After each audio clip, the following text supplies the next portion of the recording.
merasa tidak diterima hanya karena berbeda? Padahal kita semua ingin hidup damai, tenang, dan saling menghargai. Tapi seringkali perbedaan membuat kita saling curiga. Hai, saya Mayada, dan hari ini kita akan membahas sesuatu yang penting banget, moderasi beragama. Bukan sekedar istilah, tapi cara kita hidup berdampingan di tengah keberagaman. Moderasi beragama adalah cara kita menjaga hati di tengah perbedaan. Bukan tentang menyamakan keyakinan, tapi tentang menghormati keyakinan orang lain sebagaimana kita ingin keyakinan kita dihormati.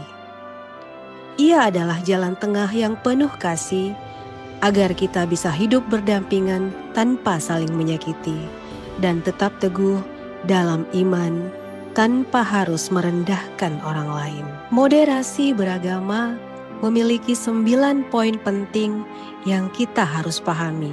Yang pertama adalah kemanusiaan. Di atas segala identitas dan keyakinan, kita adalah manusia yang dilahirkan untuk saling menjaga, bukan mencederai.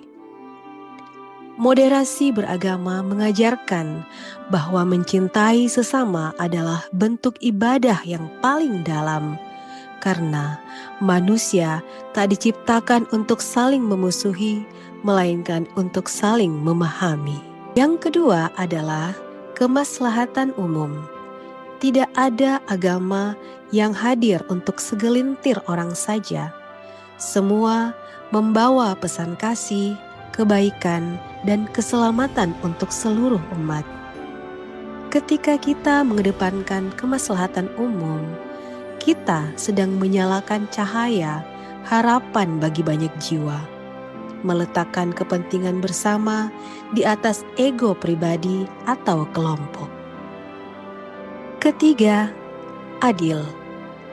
Adil bukan memberi sama rata, tapi menempatkan sesuatu pada tempatnya dengan hati yang jernih. Dalam moderasi beragama, keadilan berarti memperlakukan setiap manusia setara, dengan hormat, tak peduli apa agamanya, dari mana asalnya, atau bagaimana ia menyembah Tuhan. Keempat, berimbang.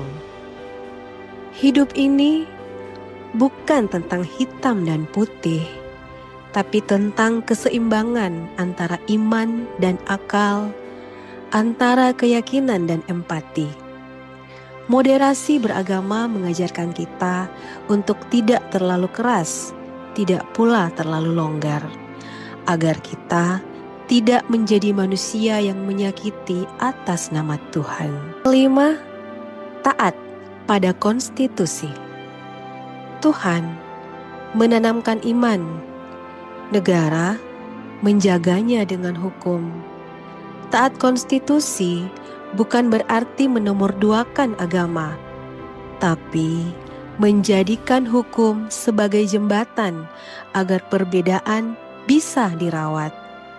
Hak semua warga bisa dilindungi dan kedamaian bisa tumbuh di tanah yang kita cintai, negeri Indonesia. Yang keenam, komitmen kebangsaan. Cinta tanah air adalah bagian dari iman. Komitmen kebangsaan bukan sekedar mengibarkan bendera, tapi juga menjaga rumah bersama ini dari retaknya kerukunan. Dalam moderasi beragama, nasionalisme dan spiritualitas saling menopang, bukan saling bertolak belakang.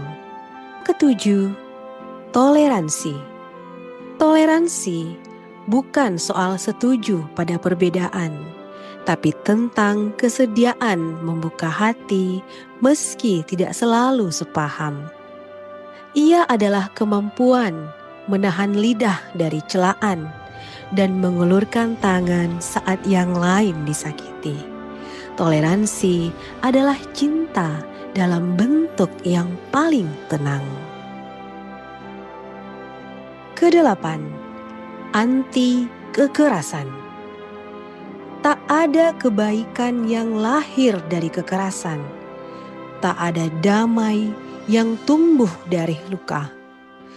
Moderasi beragama mengajak kita untuk memilih jalan damai, karena ajaran suci manapun tak pernah mengizinkan darah tertumpah hanya karena perbedaan keyakinan.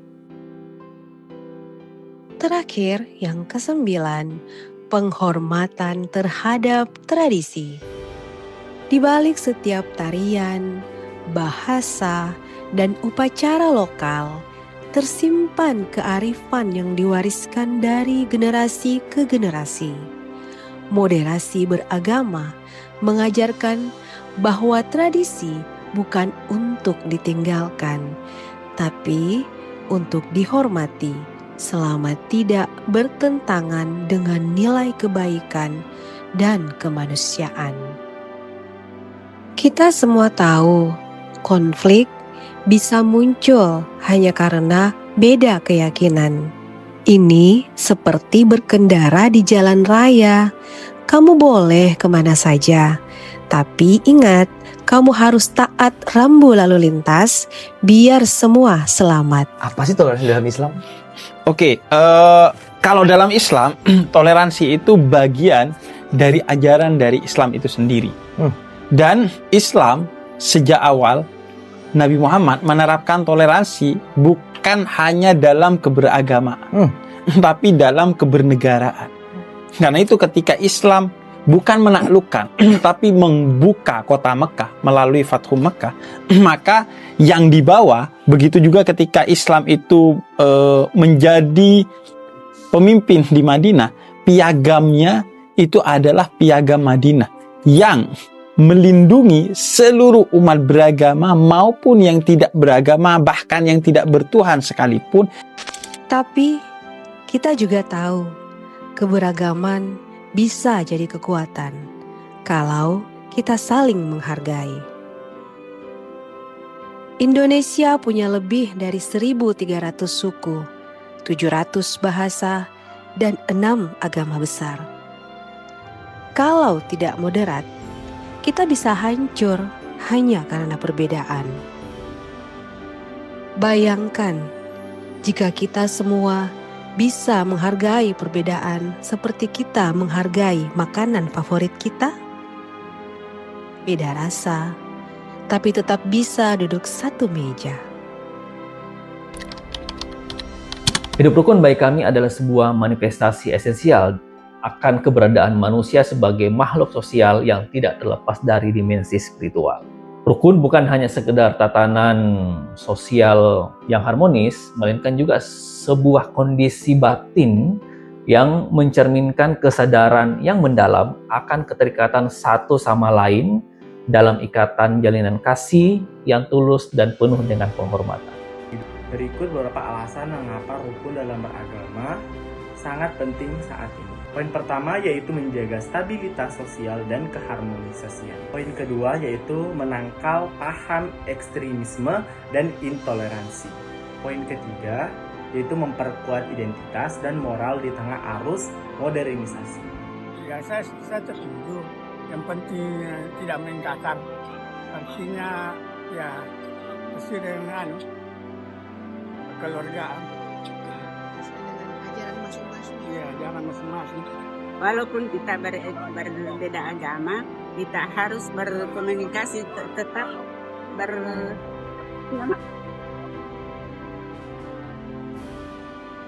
Walaupun beda agama, kita harus menjalin komunikasi, begitu Tante? Iya, supaya kita damai bertetangga, damai dalam perjalanan, begitu. Kalau kamu percaya Indonesia bisa lebih damai dengan saling menghargai, yuk tulis di kolom komentar, aku moderasi. Dan jangan lupa bagikan pengalaman kamu tentang keberagaman. Saya Maya dan Syuaib, terima kasih. Wassalamualaikum warahmatullahi wabarakatuh.